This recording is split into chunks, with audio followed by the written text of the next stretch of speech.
السلام علیکم ورحمۃ اللہ وبرکاتہ۔ آپ تو جانتے ہی ہوں گے کہ سرکاری بدمعاش کون ہے۔ جی ہاں، پولیس والے اور جیل کے ملازمین، یہ سرکاری بدمعاش ہیں۔ جب کسی کو قتل کروانا ہے تو پولیس مقابلہ میں یہ مار دیتے ہیں یا پھر ناجائز مقدمات میں ملوث کر کے جیلوں میں بھیج دیتے ہیں، جہاں پر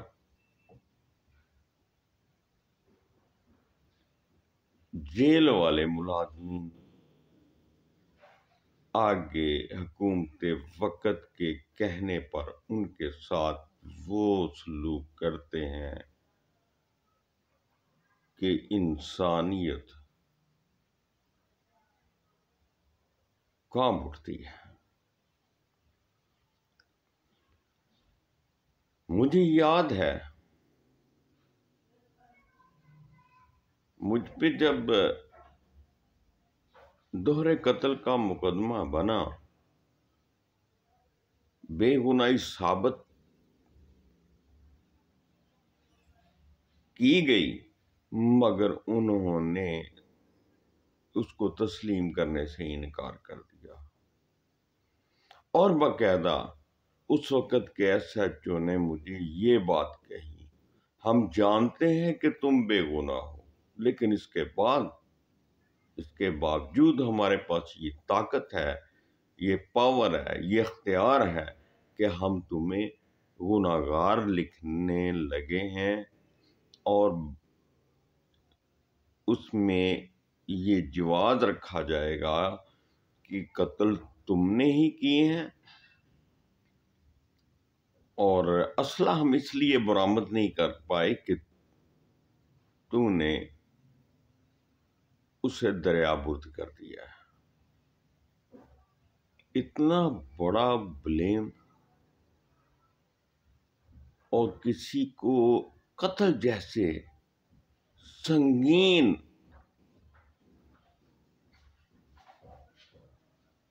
مقدمہ میں ملوث کرنا، حتیٰ کہ مجھے سزائے موت ہو گئی۔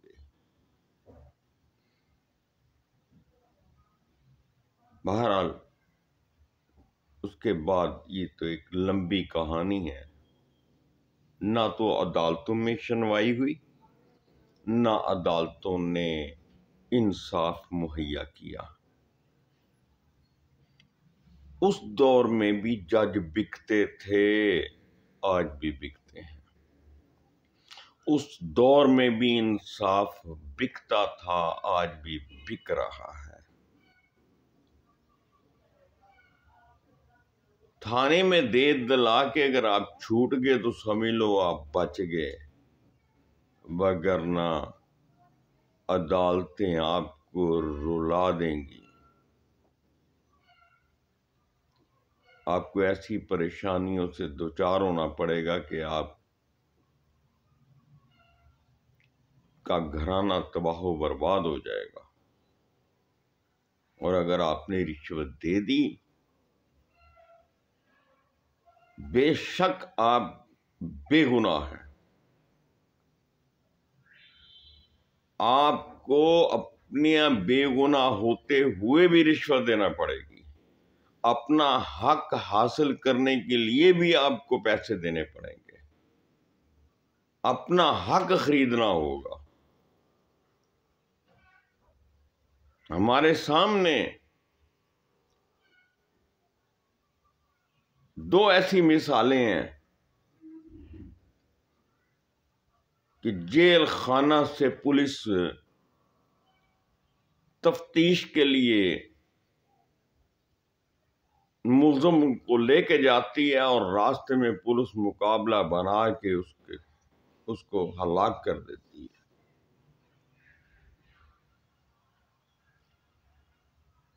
اور صبح اخباروں میں یہ خبر لگی ہوتی ہے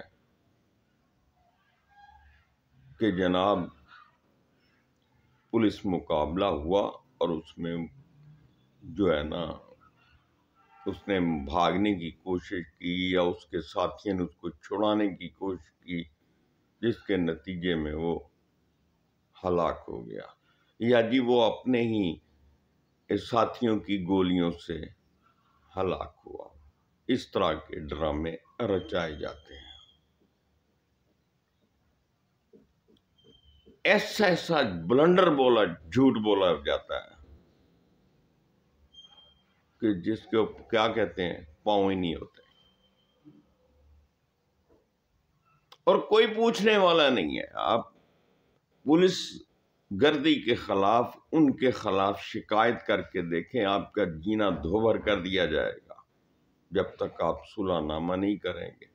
اور اگر آپ نے صلح نامہ نہیں کیا تو پھر یاد رکھیں آپ کو مختلف مقدمات میں الجھایا جائے گا، آپ کے خاندان کو ذلیل کیا جائے گا۔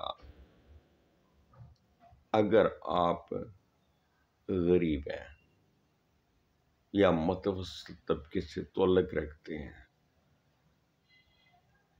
کیوں کہ جو اعلیٰ سطح کے لوگ ہیں ان کو کوئی نہیں آ ڈالتا،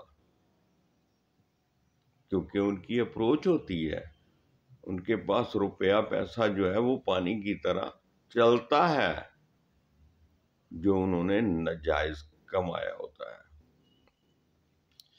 فیصل آباد کے جو منشیات فروش بڑے بڑے لوگ تھے نا، جب وہ جیلوں میں جاتے تھے تو باقاعدہ ان کو پروٹوکول ملتا تھا، ان کو بارکوں میں بڑی عزت احترام کے ساتھ رکھا جاتا تھا۔ کیوں کہ بھائی وہ دولت لٹاتے تھے۔